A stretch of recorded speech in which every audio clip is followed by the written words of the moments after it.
Our hearts are often troubled when we find ourselves in spaces that we can't control. But Jesus tells us to look at the birds.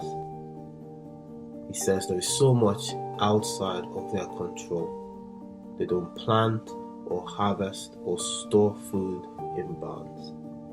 They start off every day not knowing where the next meal is going to come from.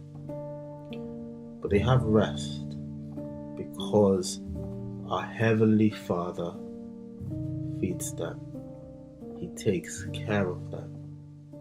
And Jesus says, do you not realize that you are of more value to Him than they are?